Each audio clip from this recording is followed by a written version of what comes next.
नमस्कार दोस्तों, मैं डॉक्टर जाकिर हुसैन आप सभी का स्वागत करता हूं वेदा करियर इंस्टीट्यूट पे।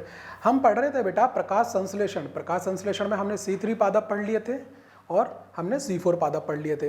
अब C3 C4 पादप में अंतर देख लिया था। C3 पादप को C3 पादप क्यों कह रहे थे, C4 पादप को C4 पादप क्यों कह रहे थे, ये हमने पिछले लेक्चर में बात की। और हमने अब आगे बढ़ के हमें देखना है कैम पादप क्या होते हैं, उनके अंदर क्या होता है। इससे पिछले वाले लेक्चर में हमने C2 पादप या फिर C2 चक्र, उसको हम प्रकाश संश्लेषण प्रकाश श्वसन भी बोल रहे थे C2 चक्र को। ठीक है बेटा, हमने ये चीज़ देख ली थी। अब हम आगे बढ़ते हैं, हम कैम पादप देखेंगे, कैम पादप होते क्या है ये देखेंगे, और उसके बाद हम बैक्टीरिया के अंदर होने वाले, जीवाणु के अंदर होने वाले प्रकाश संश्लेषण को देखेंगे। उसके बाद हम इस लेक्चर में देखेंगे कि पादपों के ऊपर बाह्य और आंतरिक कारकों का क्या प्रभाव पड़ता है, बाह्य कारक कैसे उसको प्रभावित कर रहे हैं, आंतरिक कारक कैसे प्रभावित कर रहे हैं पौधे के प्रकाश संश्लेषण को, तो हम ये जानेंगे। ठीक है बेटा, तो आगे हम चालू करते हैं। कैम पादप। कैम पादप होते क्या है बेटा, इसका पूरा नाम पहले याद रखिए, क्रेजुलेशियन एसिड मेटाबॉलिज्म। मेटाबॉलिज्म उपापचय, मेटाबॉलिज्म मतलब उपापचय। इनके अंदर इस प्रकार की उपापचय होती है जिसमें क्रेजुलेशियन एसिड बनेगा, क्रेजुलेशियन एसिड बनेगा इसके मेटाबॉलिज्म में। क्रेजुलेशियन एसिड मेटाबॉलिज्म पाथवे, वो इसको चक्र बोलेंगे हम। अब ये उस जगह पे होते हैं ये पादप जो मरुस्थलीय भूमि होती है, जहाँ जल की कमी होती है, जैसे नागफनी, ग्वारपाठा। ये जल की हानि को बचाने के लिए दिन में स्टोमेटा बंद रखेंगे, दिन में स्टोमेटा बंद रखेंगे तो इनके अंदर क्या होगा, स्टोमेटा बंद है तो कार्बन डाइऑक्साइड आ नहीं रही है, कार्बन डाइऑक्साइड आ नहीं रही, और रात में ये स्टोमेटा खोलेंगे तो ये रात में कार्बन डाइऑक्साइड अपने अंदर ले लेंगे। दिन में स्टोमेटा बंद है, स्टोमेटा बंद है, लेकिन प्रकाश तो आ रहा है, प्रकाश तो ले सकते हैं ना, क्योंकि प्रकाश जो हरा भाग है वो लेता है। हरा भाग के अंदर क्या है, क्लोरोप्लास्ट है। जो क्लोरोप्लास्ट है उसके अंदर क्लोरोफिल भरा हुआ है, तो वो वर्णक अवशोषित कर लेंगे प्रकाश को। तो दिन में तो प्रकाश इन्होंने अवशोषित कर लिया, और रात में स्टोमेटा खोल के कार्बन डाइऑक्साइड ले ली वातावरण से। तो रात में इन्होंने कार्बन डाइऑक्साइड ले ली, दिन में इन्होंने प्रकाश अवशोषित करके इन्होंने अपने पदार्थ बना लिए। वो जो पदार्थ हैं जो रात में कार्बन डाइऑक्साइड ली थी, उसको जो रात में कार्बन डाइऑक्साइड ली उसको कुछ पदार्थ बना के अपने अंदर संचित कर लिया, उसको हम दिन में उपयोग कर लेंगे, क्योंकि दिन में कार्बन डाइऑक्साइड खुल नहीं रहा, स्टोमेटा खुल नहीं रहा है। अब दिन में स्टोमेटा नहीं खुलेगा तो कार्बन डाइऑक्साइड आएगी कहाँ से, तो वो कार्बन डाइऑक्साइड बेटा यहाँ से आएगी। जो रात्रि में हमने अवशोषित की थी कार्बन डाइऑक्साइड, उसको हमने संचित कर लिया था, अब वो कार्बन डाइऑक्साइड जो दिन में पदार्थ होंगे उसमें उपयोग हो जाएगी। ठीक है, इनके अंदर किस तरीके से केल्विन चक्र चलेगा, किस तरीके से इनमें ग्लूकोज बनेगा, इनमें ऐसे बनेगा कि रात्रि में स्टोमेटा खुले हैं, जल की हानि कम होगी, गैस का आदान प्रदान स्टोमेटा से हो गया, इन्होंने कार्बन डाइऑक्साइड ले ली, कार्बन डाइऑक्साइड ले ली। अब उस कार्बन डाइऑक्साइड को इन्होंने संचित कर लिया अपने पास, कार्बन डाइऑक्साइड संचित कर लिया। जब ये दिन में प्रकाश आएगा तो स्टोमेटा तो बंद कर लेंगे, लेकिन कार्बन डाइऑक्साइड इनके पास अब मौजूद है। अब कार्बन डाइऑक्साइड इनके पास मौजूद है तो उस कार्बन डाइऑक्साइड का क्या उपयोग करेंगे बेटा, कि ये ग्लूकोज बना लेंगे दिन में। बात समझ में आ रही है मेरी। इनके दिन में स्टोमेटा नहीं खुलेंगे, इनके पास एक विशेष प्रकार के स्टोमेटा होते हैं, इन्हें बोलते हैं स्कोटो एक्टिव, मतलब कि रात्रि या निशा सक्रिय स्टोमेटा, निशा सक्रिय रंध्र, इनको स्टो एक्टिव स्टोमेटा बोलते हैं। ठीक है, स्टो एक्टिव स्टोमेटा। तो वही प्रक्रिया मैंने यहां समझाने की कोशिश की है। ये दो भाग में चलेगा, दिन में और रात में। अब रात में स्टोमेटा खुले हैं, रात में क्या इन पादपों में स्टोमेटा खुले हैं, तो ये कार्बन डाइऑक्साइड अंदर गई, कार्बन डाइऑक्साइड अंदर गई तो फॉस्फोइनोल पीईपी ने अपने साथ बांध लिया जो फॉस्फोइनोल पायरुवेट है कार्बन डाइऑक्साइड का। कैम पादपों में कार्बन डाइऑक्साइड का प्रथम ग्राही फॉस्फोइनोल पायरुवेट है। फॉस्फोइनोल पायरुवेट ने अपने साथ किसको, कार्बन डाइऑक्साइड को बांध लिया, और यहाँ पे क्या बनाएंगे, मैलिक अम्ल बनाएंगे। क्या बनाया इन्होंने, 4 कार्बन वाला मैलिक अम्ल बनाया, मैलिक एसिड, मैलिक अम्ल या मैलेट बनाया। और ये क्या है, रिक्तिका। पादप के अंदर हमने पढ़ा है कि जो पादप के पास एक बड़ी सी रिक्तिका होती है, पादप कोशिका के पास एक सबसे बड़ा जो कोशिकांग मान लीजिए वो क्या है, रिक्तिका है। पादप के पास एक बड़ी रिक्तिका होती है, तो उस रिक्तिका में इन्होंने दिन में बने हुए मैलिक अम्ल को संचित कर लिया, जो रात्रि में मैलिक अम्ल बन रहा है उसको संचित कर लिया। रात्रि में इन्होंने मैलिक अम्ल बना बना के कार्बन डाइऑक्साइड को फॉस्फोइनोल पाइरुवेट से जोड़ के मैलिक अम्ल बना बना के इन्होंने मैलिक अम्ल बना के रिक्तिका में संचित कर लिया कि जब दिन में प्रकाश आएगा तो हम कार्बन डाइऑक्साइड यहां से देंगे, मैलिक अम्ल से हम कार्बन डाइऑक्साइड उसको देंगे। तो जब दिन में प्रकाश आया तो इन्होंने क्या किया, इन्होंने वापस से पायरुविक अम्ल बना लिया। यहां पे क्या बनाया, पायरुविक अम्ल बना लिया और एक कार्बन डाइऑक्साइड इधर निकाल दी। हमें केल्विन चक्र, एक केल्विन चक्र चलाने के लिए एक कार्बन डाइऑक्साइड आवश्यक है, तो इन्होंने एक कार्बन डाइऑक्साइड दे दी। ऐसे ही 6 केल्विन चक्र चलेंगे तब जाके 6 कार्बन डाइऑक्साइड दी जाएगी। 6 केल्विन चक्र चलेंगे तो 6 कार्बन डाइऑक्साइड देंगे। 6 कार्बन डाइऑक्साइड देंगे तो C6H12O6 वाला ग्लूकोज बनेगा। तो हम ग्लूकोज बना लेंगे दिन में, ये केल्विन चक्र में आपको पढ़ा चुका हूं।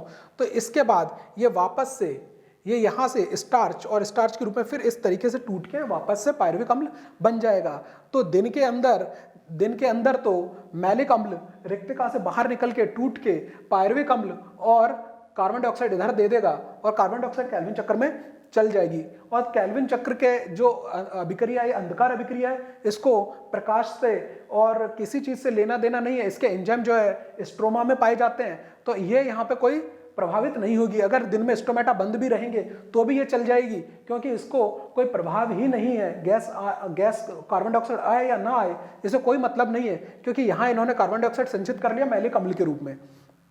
तो रात्रि में पौधे जब कार्बन डाइऑक्साइड लेते हैं स्टोमेटा खोल के, तो फॉस्फोइनोल पाइरुवेट से जोड़ के क्या बना लेते हैं, मैलिक अम्ल, 4 कार्बन वाला। यह मैलिक अम्ल रिक्तिका में रात्रि में एकत्रित हो जाता है। तो अगर पूछ लिया जाए कैम्प पादप, ये कैम्प पादप में कौन कौन से पादप आते हैं, नागफनी, ग्वारपाठा, ऐसे पादप आते हैं। मसल उद्भिद पत्ती होती है, इनकी मांसल पत्तियां होती हैं।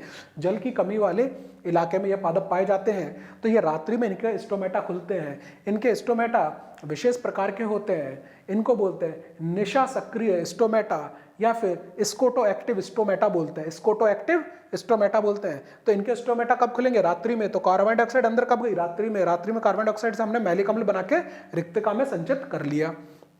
अब ये रिक्तिका से क्या करेंगे कि ये यहाँ पे पायरुविक अम्ल बना लेंगे और ये कार्बन डाइऑक्साइड बाहर, कार्बन डाइऑक्साइड यहाँ पे केल्विन चक्र में, और केल्विन चक्र में आपको पढ़ा चुका हूँ। C3 पादपों में केल्विन चक्र मैं पढ़ा चुका हूँ। ठीक, याद रहेगा ये चीज। अब इसी चीज को हम लिखित में देख लेते हैं। कैम्प चक्र की खोज रोहानी नाम के साइंटिस्ट ने की थी। ठीक है, यह नाम याद रखना है, ये पूछ लिया जाता है। रोहानी नाम के साइंटिस्ट ने की थी। यह चक्र क्रैसुलेसी कुल जो मासल पत्ती वाले नागफनी, ग्वारपाठा, जो आपने देंगे मासल पौधों जैसे नागफनी, ग्वारपाठा में पाया जाता है। इस प्रकार का चक्र पानी की कमी वाले क्षेत्रों, रेगिस्तान हो गया जैसे, कैम्प पौधों के रंध्र स्टोमेटा रात्रि में खुलते हैं। कैम्प पौधों में CO2 का स्थिरीकरण ऑक्सैलो एसिटिक अम्ल के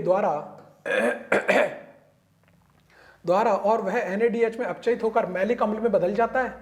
कैम्प चक्र में ये जो अंदर ऑक्सैलो एसिटिक अम्ल बना, फिर मैलिक अम्ल बना, ये आपको याद आ रहा है, ऐसा ही कुछ पदार्थ बना था। C4 पादपों के अंदर ऑक्सैलो एसिटिक अम्ल बना, फिर मैलिक अम्ल बना। तो वैसे ऑक्सैलो एसिटिक अम्ल बन के अगर पूछ लिया गया C4 पादपों में रिक्तिका में कौन सा पदार्थ एकत्रित होता है, तो रिक्तिका में मैलिक अम्ल होगा, ऑक्सैलो एसिटिक अम्ल नहीं होगा। ठीक है, रिक्तिका के अंदर कौन सा पदार्थ एकत्रित होगा, मैलिक अम्ल होगा। रात्रि में बना मैलिक अम्ल पौधों में उपस्थित रिक्तिकाओं में जमा हो जाता है या संग्रहित हो जाता है। रिक्तिका में उपस्थित मैलिक अम्ल दिन में क्या होगा, दिन में ये टूटेगा और डीकार्बोक्सिलेशन द्वारा पायरुविक अम्ल में बदल जाएगा।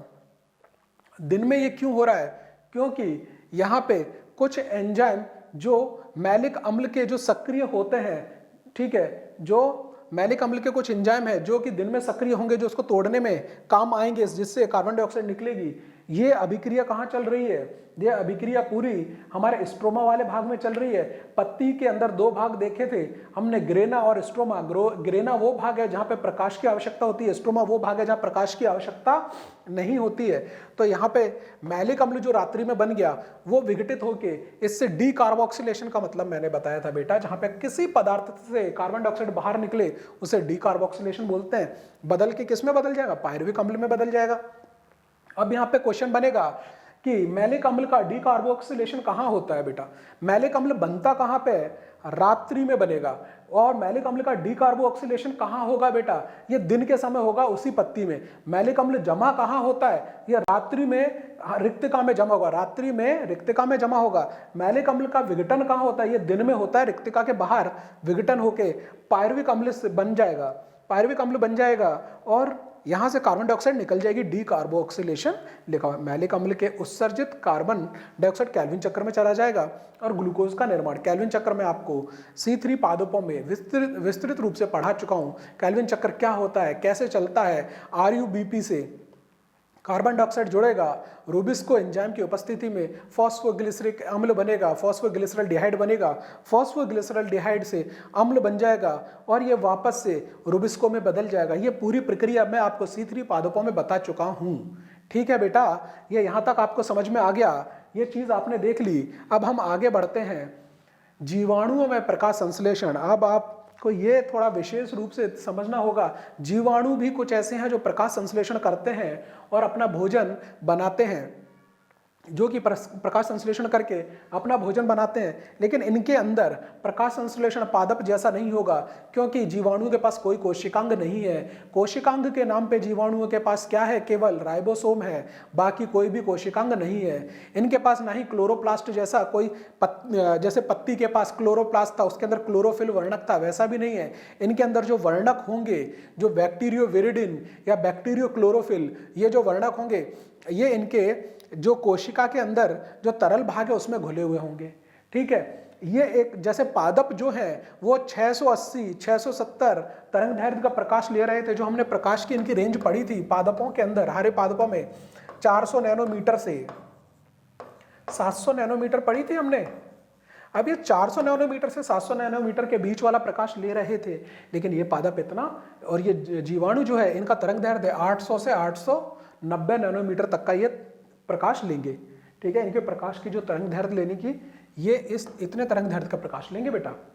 ठीक है, तो हमें ये चीज याद रखनी है कि प्रकाश का ये तरंग दैर्घ्य ये हरे पादपों के लिए रहेगा और ये हमारे जीवाणुओं के लिए रहेगा। तो आइए हम देख लेते हैं थोड़ा सा, कुछ जीवाणुओं के में यह क्षमता पाई जाती है कि वे हरे पौधों की भांति प्रकाश संश्लेषण कर सकते हैं।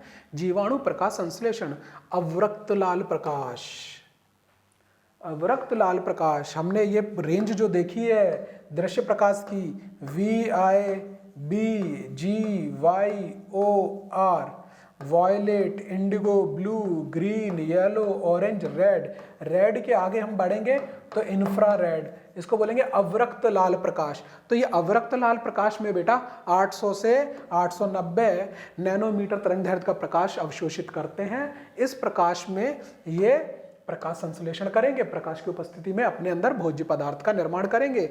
जीवाणुओं में भी वर्णक तंत्र पाए जाते हैं, जैसे बैक्टीरियो क्लोरोफिल, बैक्टीरियो विरिडिन, ये दोनों याद रखने हैं।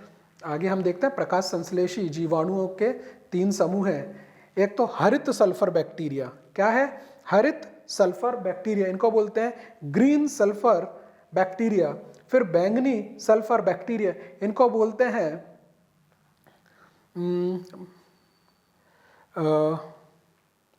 बैंगनी सल्फर बैक्टीरिया को इंग्लिश में बोलेंगे purple sulphur bacteria. Purple sulphur bacteria, purple sulphur bacteria. ये बैंगनी असल्फर बैक्टीरिया, इनको बोलेंगे पर्पल नॉन सल्फर बैक्टीरिया। जीवाणु ये असल्फर है और ये सल्फर युक्त है, ये दोनों चीजें याद अलग से रखने पड़ेंगी। ये दोनों जीवाणुओं में भिन्नता, ये याद रखना पड़ेगी। ये चीज समझ में आ गई, जीवाणु किस तरंग दैर्घ्य का प्रकाश अवशोषित करेंगे, जीवाणु में प्रकाश संश्लेषण होता है, ये याद रहेंगे। इनके अंदर बैक्टीरियो क्लोरोफिल, बैक्टीरियो विरिडिन नाम के वर्णक पाए जाते हैं और ये मुख्य 3 समूह में बांटे गए हैं जो प्रकाश संश्लेषण कर रहे हैं। हरित लवक वाले, जो हरित सल्फर वाले हैं, बैंगनी सल्फर वाले और बैंगनी असल्फर वाले बैक्टीरिया हैं। हरित सल्फर बैक्टीरिया पहले देख लेते हैं कि इनके वर्णक में बैक्टीरियो विरिडिन नाम का बैक्टीरियो विरिडिन नाम का इनके पास रंगा या फिर वर्णक पाया जाएगा, जो कि संरचनात्मक दृष्टि से क्वेश्चन पूछ लिया गया कि संरचनात्मक दृष्टि से क्लोरोफिल के समान संरचना किस वर्णक की है जो जीवाणुओं में पाया जाता है? तो किस वर्णक की है? बैक्टीरियोविरिडिन की। बैक्टीरियोविरिडिन की संरचनात्मक दृष्टि से किसके समान है? क्लोरोफिल के समान है। ये जीवाणु सल्फर H2S माध्यम में मिलेंगे। ये कहां पे मिलेंगे? जहां H2S माध्यम में मिलेंगे। उदाहरण के लिए क्लोरोबैक्टीरियम और क्लोरोबियम, ये दोनों बैक्टीरिया के नाम याद रखने हैं। सिर्फ दो ही नाम तो है बेटा, क्लोरोबैक्टीरियम और क्लोरोबियम। क्लोरोबैक्टीरियम और क्लोरोबियम। बैंगनी सल्फर जीवाणु जो है इनका वर्णक बैक्टीरियो, अब बैंगनी वाले हैं, ठीक, बैंगनी वाले में इनका वर्णक जो है बैक्टीरियो क्लोरोफिल है। तो बैक्टीरियो क्लोरोफिल यहां पे भी आएगा और बैक्टीरियो क्लोरोफिल असल्फर वाले में आएगा। ये सल्फर वाला है और बैंगनी असल्फर वाले में भी बैक्टीरियो क्लोरोफिल आएगा। इनका बैक्टीरियो विरिडिन है। तो जो हरित सल्फर वाले हैं उनका रंगा क्या है? उनका वर्णक क्या है? बैक्टीरियो विरिडिन। और यहाँ का बैक्टीरियो क्लोरोफिल। बैक्टीरियो विरिडिन जो है क्लोरोफिल के समान है, बैक्टीरियो क्लोरोफिल के समान नहीं है।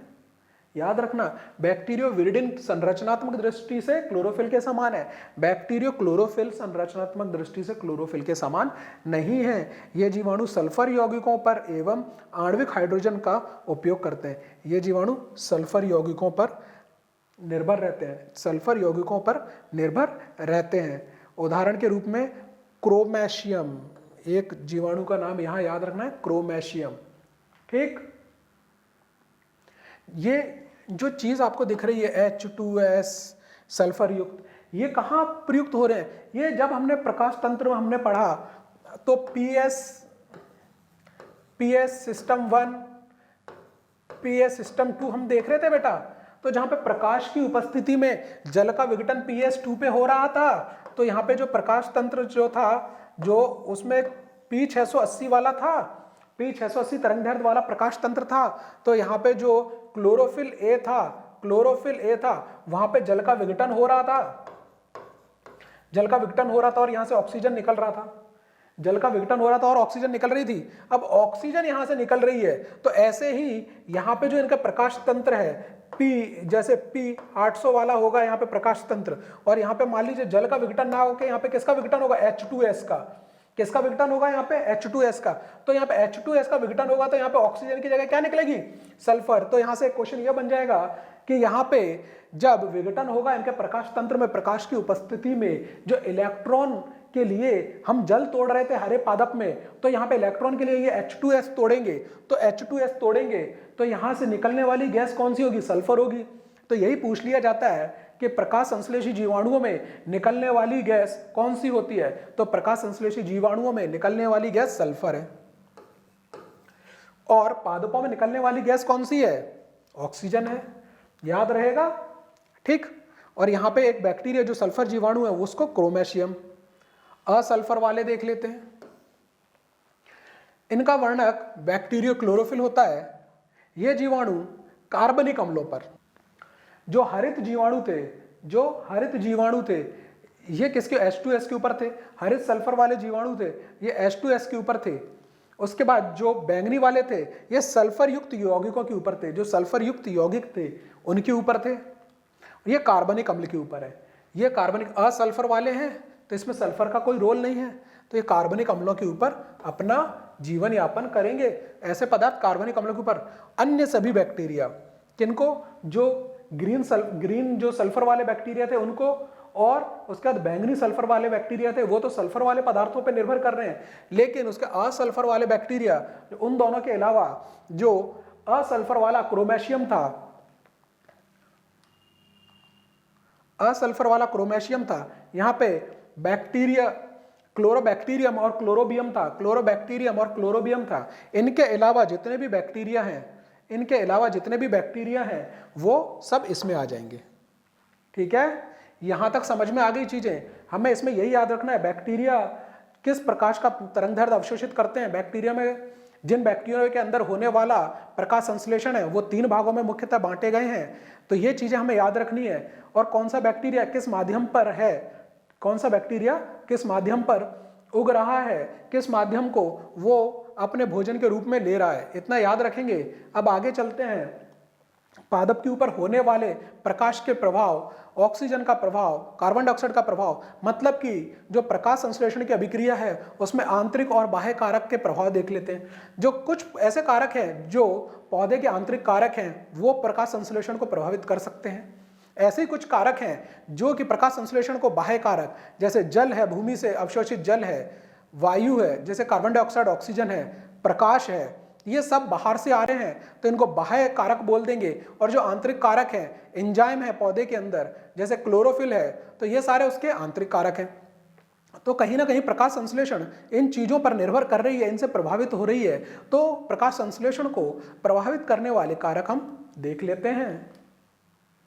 प्रकाश संश्लेषण को प्रभावित करने वाले कारक में प्रकाश संश्लेषण को प्रभावित करने वाले बाह्य कारक, ये अलग से याद रखने हैं बेटा। जो आंतरिक कारक हैं वो तो पौधे के हैं, एंजाइम है, क्लोरोफिल है, और उसके बाद एक पत्ती की संरचना है वो भी निर्भर करेगी। तो वो आंतरिक कारक है, वो पौधे के खुद के कारक हैं जो कि प्रकाश संश्लेषण को प्रभावित कर रहे हैं। ये बाह्य कारक हैं जो कि वातावरण से उसको मिल रहे हैं। जैसे प्रकाश है, प्रकाश की अगर अधिकता हो जाए, अगर प्रकाश की अधिकता हो जाए तो क्या होता है, प्रकाश संश्लेषण की दर नीचे गिर जाती है। अगर प्रकाश की अधिकता हो जाए, प्रकाश संश्लेषण की दर कम हो जाएगी।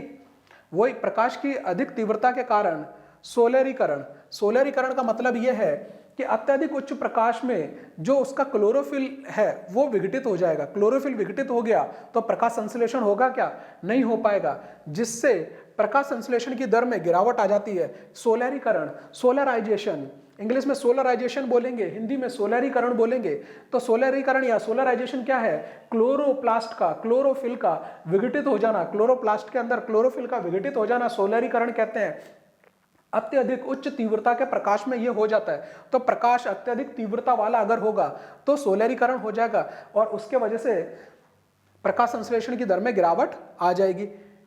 और एक निश्चित तरंग दैर्घ्य का ही प्रकाश हम अवशोषित कर रहे थे, अगर उससे कम तरंग दैर्घ्य का प्रकाश होगा तो भी प्रकाश संश्लेषण की दर में गिरावट आएगी। एक निश्चित तरंग दैर्घ्य से उच्च तरंग दैर्घ्य वाले प्रकाश में दिया जाएगा तो भी प्रकाश संश्लेषण की अभिक्रिया में गिरावट आएगी। तो एक निश्चित मान का तरंग दैर्घ्य ही हमारे पौधे अवशोषित करते हैं, हर तरह का प्रकाश थोड़ी अवशोषित कर लेते हैं। ठीक है बेटा, तो ये याद रहेगा, क्योंकि प्रकाश संश्लेषण उपकरण नष्ट हो जाता है। प्रकाश संश्लेषण उपकरण का मतलब ये बेटा, जैसा कि हमने क्लोरोफिल ए, क्लोरोफिल बी, ये उपकरण इन सबको मिला के एक उपकरण बना था, ये नष्ट हो जाते हैं। तापक्रम, ताप का प्रभाव क्या है कि एक निश्चित तापमान से ऊपर जाएंगे तो क्या प्रभाव पड़ेगा? प्रकाश संश्लेषण के लिए अनुकूल तापक्रम C3 पौधों के लिए याद रखें 10 से 25 और C4 पौधों के लिए 35 से 40 है। C4 पौधों के लिए 35 से 40 है। यह तापक्रम का प्रभाव है। ये जैसे ही ताप बढ़ेगा तो क्या होगा? हमने देखा है कि ये ताप जो है ना, अगर क्वेश्चन पूछ लिया गया पौधों में ताप का प्रभाव मुख्य रूप से कहां देखने को मिलेगा प्रकाश संश्लेषण में, तो ताप का प्रभाव मुख्य रूप से अंधकार अभिक्रिया में। प्रकाश अभिक्रिया में ताप का प्रभाव देखने को ज्यादा नहीं मिलेगा। प्रकाश अभिक्रिया में जो प्रकाश की बात की थी, ये मुख्य रूप से प्रकाश तंत्र को नष्ट करने वाली बात थी कि ज्यादा प्रकाश होगा प्रकाश तंत्र नष्ट हो जाएगा। लेकिन तापक्रम जो है ना, ये तापक्रम ये क्या करेगा? ताप बढ़ेगा। अगर ताप बढ़ेगा तो प्रकाश अभिक्रिया प्रभावित होगी, क्योंकि एंजाइम नष्ट होंगे। उच्च ताप, क्योंकि एंजाइम ज्यादातर एंजाइम पे निर्भर अभिक्रिया कहां हो रही थी? क्लोरोप्लास्ट के ग्रेना भाग में, स्ट्रोमा भाग में, क्लोरोप्लास्ट के स्ट्रोमा भाग में हो रही थी अंधकार अभिक्रिया, और वो अंधकार अभिक्रिया पूरी एंजाइम पे निर्भर थी। अंधकार अभिक्रिया पूरी के पूरे पद एंजाइम पे निर्भर थे। अब वो एंजाइम पे निर्भर हैं तो मतलब कि एंजाइम की वजह से एंजाइम का विघटन हो गया उच्च ताप पर एंजाइम का विघटन हो गया तो क्रिया चल पाएगी नहीं। तो C3 पादपों के लिए एक निश्चित तापमान 10 से 25 डिग्री और C4 के लिए 30 से 35 से 40 डिग्री रहेगा। ये ताप कैसे प्रभावित कर रहा है? ताप एंजाइमों का विघटन कर रहा है। तापमान से मुख्य रूप से कौन सी अभिक्रियाएं प्रभावित होंगी? अंधकार अभिक्रियाएं। तापमान से मुख्य रूप से प्रभावित होने वाली अभिक्रियाएं अंधकार अभिक्रियाएं। प्रकाश से मुख्य रूप से प्रभावित होने वाली अभिक्रियाएं प्रकाश अभिक्रियाएं। ऑक्सीजन की अधिक सांद्रता में वर्णकों का ऑक्सीकरण करती है। अधिक सांद्रता अगर हो गई ऑक्सीजन की, हमने देखा था कि प्रकाश श्वसन हो रहा था, ऑक्सीजन की अधिक सांद्रता हो गई तो ऑक्सीश्वसन होने लगा, प्रकाश संश्लेषण होने लगा, प्रकाश श्वसन होने लगा। प्रकाश श्वसन अगर होगा तो प्रकाश संश्लेषण रुक जाएगा और केल्विन चक्र नहीं चल रहा था, तो उसके वजह से भी हमारा प्रकाश संश्लेषण संदमित हो गया। तो ऑक्सीजन की अधिक सांद्रता में वर्णकों का ऑक्सीकरण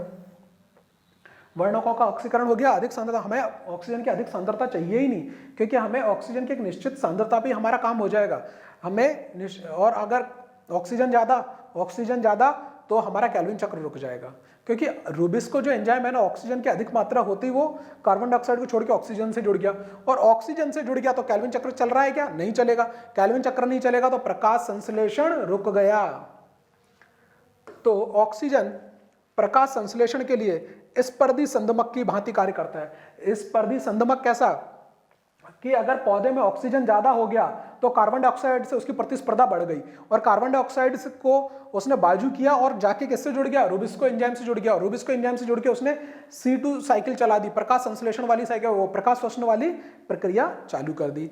अब यही स्पर्धी हो गया। किसके साथ स्पर्धा है इसकी? ऑक्सीजन की कार्बन डाइऑक्साइड के साथ है। ऑक्सीजन की कार्बन डाइऑक्साइड के साथ स्पर्धा चल रही है। किसको लेके? रूबिस्को के लेके। इसने बोला कि अगर ऑक्सीजन बढ़ गया तो मैं ऑक्सीजन को जोड़ लूंगी, यदि कार्बन डाइऑक्साइड जब तक ज्यादा है तो कार्बन डाइऑक्साइड को जोड़ रही हूं। तो हम चाह ये रहे कि कार्बन डाइऑक्साइड जुड़े और आगे जाके ग्लूकोज बने, लेकिन अगर पादप में ऑक्सीजन बढ़ गया तो ऑक्सीजन बढ़ने से क्या होगा? C2 चक्र चल जाएगा। C2 चक्र को ही हमने क्या बोला? प्रकाश श्वसन। कार्बन डाइऑक्साइड की सांद्रता बढ़ने पर पौधों के लिए विषैली साबित हो जाती है। सांद्रता 0.1%, क्योंकि कार्बन डाइऑक्साइड की मात्रा, बेटा ये देखो, वातावरण में कार्बन डाइऑक्साइड की मात्रा 0.03% है, यहां से लेके 0.04% तक की मात्रा है। इस रेंज में कार्बन डाइऑक्साइड है, इतने में हमारा काम चल रहा है। वातावरण में इतनी कार्बन डाइऑक्साइड है और इतने में हमारा काम चल रहा है। लेकिन यदि कार्बन डाइऑक्साइड की सांद्रता बढ़ने पर पौधों के लिए भी विषैला हो जाता है। हमने देखा है अगर इससे ज्यादा, हम बोलते हैं ना कि वातावरण से कार्बन डाइऑक्साइड हटाओ क्योंकि वातावरण दूषित हो रहा है, क्योंकि अगर इसकी सांद्रता 0.1% बढ़ जाने पर प्रकाश संश्लेषण की दर बढ़ जाती है, किंतु 0.9% हो जाए तो विषैली हो जाती है। इतनी ज्यादा कार्बन डाइऑक्साइड भी पौधे को नहीं चाहिए, क्योंकि हमारे वातावरण में इतनी कार्बन डाइऑक्साइड मौजूद है, यही हमारे लिए आवश्यक है। इतने में हमारा जीवन यापन हो रहा है। हमारे वातावरण में सबसे ज्यादा आज के टाइम में जो प्रभाव हो रहा है, ग्रीन हाउस प्रभाव जो भी हम देख रहे हैं, क्योंकि पौधों के लिए इतनी कार्बन डाइऑक्साइड आवश्यक है, इनको जरूरत नहीं है, लेकिन फिर भी ये कोशिश करते हैं कि इतने प्रतिशत तक ये कार्बन डाइऑक्साइड वातावरण से हटाते रहेंगे। ठीक है, इतने में काम चल जाएगा। लेकिन अगर जैसे ही आगे बढ़ के 0.9 तक के करीब पहुंच गए तो प्रकाश संश्लेषण की अभिक्रिया संदमित हो जाएगी। पौधे प्रकाश संश्लेषण नहीं करेंगे, पौधे मरने लग जाएंगे। आप लोगों ने देखा होगा, लोग बोल रहे हैं कि पौधे ज्यादा लगाइए, जिससे कि वातावरण के अंदर बढ़ने वाली जो आज के टाइम में जो ग्लोबल वार्मिंग हो रही है, जो कार्बन डाइऑक्साइड बढ़ रहा है, जो इतने गाड़ी और चिमनियां चल रही हैं, तो उनसे निकल रहा है क्या? Carbon dioxide. वो कार्बन डाइऑक्साइड वातावरण में बढ़ रहा है, इस मान को बढ़ा रहा है। तो ये मान धीरे धीरे किसकी तरफ जा रहा है? 0.1 से 0.9 की तरफ आगे बढ़ेगा। अगर इतना बढ़ गया और पौधे नष्ट होने लग गए तो क्या होगा? हमारा जीवन भी खतरे में है। इसीलिए बोला जा रहा है ज्यादा पौधे तो ज्यादा कार्बन डाइऑक्साइड का अवशोषण। ठीक, अंतिम उत्पादों की सांद्रता। अगर अंतिम उत्पाद कार्बन डाइऑक्साइड, कहीं पे भी हम बोलते हैं कि कोई फैक्ट्री है जहां पे कोई उत्पाद बन रहा है, जहां पे एक उत्पाद बन रहा है, लेकिन वो उत्पाद बन ज्यादा रहा है, उसकी खपत कम हो रही है, वो वहां से हट कम रहा है, तो एक टाइम ऐसा आएगा कि वो फैक्ट्री ठप पड़ जाएगी, वो बंद हो जाएगी, कि उस उत्पाद की खपत तो हो ही नहीं रही है, बन के रखता जा रहा है। एक टाइम आएगा उसका स्टोरेज, उसका जो संचय करने वाला जो उसका गोदाम है वो भर गया, और गोदाम भर गया तो वो आगे उत्पाद बनाएंगे क्यों? क्योंकि गोदाम भरा हुआ है, जब तक वहां से पदार्थ नहीं हटेगा। तो इसका मतलब वो अभिक्रिया रुक गई, वो संदमित हो गया। उन्होंने कुछ दिन के लिए वो अभिक्रिया रोक दी कि भाई अभी मत बनाओ, अभी माल इतना ज्यादा मार्केट में जा नहीं रहा है, गोदाम फुल हो गया है, तो अभी बना के मत रखो। तो वो अभिक्रिया संदमित हो गई। तो ऐसे ही प्रकाश संश्लेषण में होगा कि प्रकाश संश्लेषण में ग्लूकोज बन रहा है, लेकिन एक टाइम ऐसा आएगा कि वहां से अगर नहीं हट रहा है, उस ग्लूकोज का कोई पादप में उपयोग लगातार नहीं हो रहा है और ज्यादा से ज्यादा उत्पाद बन रहे हैं, तो वो अभिक्रिया रुक जाएगी। तो सांद्रता बढ़ने पर उत्पादों की सांद्रता बढ़ने पर प्रकाश संश्लेषण की दर भी कम हो जाती है। जीव द्रव में जल की मात्रा अधिक होगी, प्रकाश संश्लेषण की दर उतनी ही अधिक होगी। जल की मात्रा अधिक होगी जीव द्रव के अंदर, किसके अंदर? जीव द्रव के अंदर अगर जल की मात्रा अधिक होगी तो प्रकाश संश्लेषण की दर अधिक होगी, क्योंकि जीव द्रव के अंदर क्या था? जल टूट के इलेक्ट्रॉन दे रहा था, प्रकाश अभिक्रिया आगे बढ़ रही थी। हमने चक्रीय अचक्रीय अभिक्रिया जो पढ़ी थी, प्रकाश अभिक्रिया से संबंधित हिल रिएक्शन हमने देखा था, जेड स्कीम या हिल रिएक्शन देखी थी, तो वहां पे जल की आवश्यकता पड़ रही थी। ठीक है बेटा। अब बाह्य कारक, जो बाह्य कारक इसको प्रभावित करेंगे, क्लोरोफिल की मात्रा, अगर पौधे के अंदर क्लोरोफिल की मात्रा कम है तो प्रकाश संश्लेषण हो पाएगा क्या? प्रकाश संश्लेषण नहीं होगा। पदार्थ बन पाएंगे क्या? नहीं बन पाएंगे। तो अगर क्लोरोफिल की मात्रा या क्लोरोफिल का आकार, क्लोरोफिल की मात्रा या फिर एक पत्ती के ऊपर क्लोरोप्लास्ट की संख्या, ये सारी चीजें निर्भर करेंगी कि वो पत्ती किस तरीके से प्रकाश संश्लेषण करके भोजन का निर्माण कर रही है। यदि उस पत्ती के ऊपर क्लोरोफिल की मात्रा कम है तो वो पत्ती पीली पड़ने लग जाएगी, पीली पड़ के वो गिर जाएगी, तो प्रकाश संश्लेषण नहीं हो पा रहा है, भोजन नहीं बन पा रहा है और पत्ती पीली पड़ गई। या फिर क्लोरोप्लास्ट का आकार विकृत हो गया, जैसा क्लोरोप्लास्ट का आकार है वो विकृत हो जाए तो भी प्रकाश संश्लेषण नहीं होगा। इसके वजह से पौधा नष्ट हो सकता है। तो क्लोरोप्लास्ट का आकार भी बना रहना चाहिए। एक पत्ती को या उस पादप को जितना आवश्यक है प्रकाश संश्लेषण में क्लोरोफिल, उतना उसको मिलना चाहिए, उतना उस पर मौजूद होना चाहिए। फिर प्रोटोप्लाज्म, जो प्रोटोप्लाज्म है, पौधे की अंधकार अभिक्रिया पूरी प्रोटोप्लाज्म में चल रही है। जो पत्ती के अंदर दो भाग देखे थे, प्रकाश अभिक्रिया, अंधकार अभिक्रिया। प्रकाश अभिक्रिया गिरेना में, अंधकार अभिक्रिया स्ट्रोमा में। स्ट्रोमा के अंदर क्या था? जल था, जल में एंजाइम थे। ठीक है, तो प्रोटोप्लाज्म वाला भाग था, उसमें एंजाइम था। क्लोरोप्लास्ट के स्ट्रोमा में चलती है, जो कि विभिन्न प्रकार के एंजाइमों पर निर्भर करती है। यदि वातावरण का तापमान 35 डिग्री से अधिक हो जाए तो एंजाइम विकृत हो जाते हैं और प्रकाश संश्लेषण की दर घट जाती है। तो प्रोटोप्लाज्म में क्या है बेटा? ऐसी चीज, प्रोटोप्लाज्म में एंजाइम है। और अगर पूछ लिया जाए प्रकाश संश्लेषण की वह अभिक्रिया जो मुख्यतः एंजाइमों पर निर्भर है, तो प्रकाश संश्लेषण की वह अभिक्रिया मुख्यतः एंजाइम पर निर्भर है, वो कौन सी है? अंधकार अभिक्रिया। अंधकार अभिक्रिया के 3 भाग, अंधकार अभिक्रिया के अलग अलग पादपों में 3 भाग, कौन कौन से? C3 साइकिल, C4 साइकिल और कैंप। ठीक है, CAM, कैंप। प्रकाश संश्लेषण के अंतिम उत्पाद, यदि प्रकाश संश्लेषण का अंतिम उत्पाद कोशिकाओं में जमा हो जाते हैं तो प्रकाश संश्लेषण की दर धीमी हो जाती है। अगर आपसे पूछ लिया जाए प्रकाश संश्लेषण के उत्पाद का क्या प्रभाव पड़ता है, उत्पाद अगर जमा हो गए तो प्रकाश संश्लेषण की दर धीमी हो जाएगी। अगर आपसे क्वेश्चन ऐसे पूछ लिया गया, निम्न पद में से बताइए कौन सी पादप को आंतरिक कारक हैं और कौन से बाह्य कारक है जो प्रकाश संश्लेषण को प्रभावित करते हैं, तो आपको याद रखने हैं बाह्य कारक में प्रकाश है, तापमान है, जल है, ऑक्सीजन है, कार्बन डाइऑक्साइड है। आंतरिक कारक के अंदर क्लोरोफिल है, पत्ती की संरचना है, उसके बाद प्रोटोप्लाज्म है, उत्पाद हैं, इसके पौधे के प्रकाश संश्लेषी उत्पाद हैं, और अंतिम जो पत्ती की आंतरिक संरचना। ये सारी चीजें, ये 4 भाग हैं।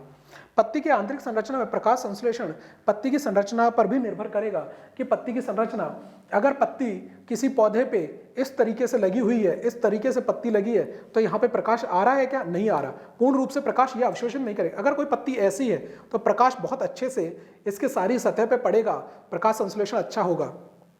पत्ती की संरचना निर्भर कर रही है, पत्ती मुड़ी हुई है, पत्ती घूमी हुई है, यह भी निर्भर कर रहा है। एक पत्ती पे स्टोमेटा की क्लोरोप्लास्ट की संख्या कितनी है, क्लोरोफिल उसमें कितना है, वो भी निर्भर करेगा। तो पत्ती की संरचना भी, उस पे स्टोमेटा की संख्या कितनी है वो भी निर्भर करेगा। जितने ज्यादा स्टोमेटा उतना अच्छा गैसों का आदान प्रदान।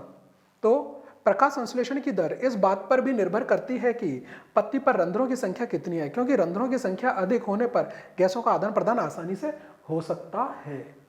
ठीक, ये चीजें थी कि पौधे को प्रभावित कर रहे थे आंतरिक और बाह्य कारक। अब इसमें हम कुछ नोट पॉइंट देख लेते हैं, आगे बात कर ले, कुछ महत्वपूर्ण बिंदु देख लेते हैं। ब्लैकमैन नाम का एक बंदा था, ब्लैकमैन नाम के एक साइंटिस्ट थे, इन्होंने बोला सीमांत कारक। सीमांत कारक वो हमने रासायनिक अभिक्रिया में देखा होगा, हमने केमिस्ट्री में बात करते हैं, जब भी केमिस्ट्री अगर आपने पढ़ी है तो आपने देखते हैं कि जो अभिक्रिया का दर निर्धारक जो पद होता है, अभिक्रिया का दर निर्धारक जो पद होता है वो धीमी अभिक्रिया से होता है। जो सबसे धीमी अभिक्रिया होती है वही उस अभिक्रिया का दर निर्धारक पद होता है। वैसे ही इन्होंने बोला कि ब्लैकमैन का सीमांत कारक सिद्धांत, इन्होंने बोला जो हमारे प्रकाश संश्लेषण के लिए जो सबसे कम आवश्यक चीज है, जो सबसे कम मात्रा में आवश्यक चीज है, वो ही इस प्रकाश संश्लेषण की अभिक्रिया की दर को निर्धारित करेगी। तो सबसे कम मात्रा में आवश्यक चीज कौन सी है? CO2 है। 0.03 से 0.04 प्रतिशत तक वातावरण में है, इतनी कम मात्रा में है, और यही इतनी ही हमें आवश्यकता है, तो इतने में हमारा प्रकाश संश्लेषण हो रहा है अच्छे से। तो सबसे कम मात्रा वाली चीज, सबसे कम मात्रा वाली चीज ही इस अभिक्रिया की दर को निर्धारित करेगी। इसी को बोलते हैं सीमांत कारक का सिद्धांत, लिमिटिंग। तो इसको ब्लैकमैन का सीमांत कारक का सिद्धांत बोलते हैं। ठीक है बेटा, ब्लैकमैन का सीमांत कारक इस बात पे निर्भर करता है कि सबसे कम मात्रा में आवश्यक पदार्थ ही उस अभिक्रिया को निर्धारित करेगा, उस अभिक्रिया की दर को निर्धारित करेगा। ब्लैकमैन ने क्या बोला? जो सबसे कम आवश्यक पदार्थ है, किसके लिए? जिसकी मात्रा सबसे कम आवश्यक है, जिस पदार्थ की मात्रा सबसे कम आवश्यक है प्रकाश संश्लेषण के लिए, वही पदार्थ जरूरी है हमारे प्रकाश संश्लेषण के पद को निर्धारित करने के लिए। ठीक, न्यूनतम सिद्धांत का मान, न्यूनतम सबसे कम, यह लिबिग ने दिया। लिमिटिंग फैक्टर किसने दिया? लिमिटिंग फैक्टर, सीमांत कारक का सिद्धांत किसने दिया? ब्लैकमैन ने। और न्यूनतम, लिमिटिंग, ये न्यूनतम मिनिमम सिद्धांत का जो कारण था, ये लिबिग ने दिया। इन्होंने बोला मिनिमम, जो कम से कम मात्रा। दोनों ने एक ही बात बोली थी लेकिन अलग अलग तरीके से बोली। इनने बोला सीमांत कारक, इन्होंने बोल दिया न्यूनतम मात्रा।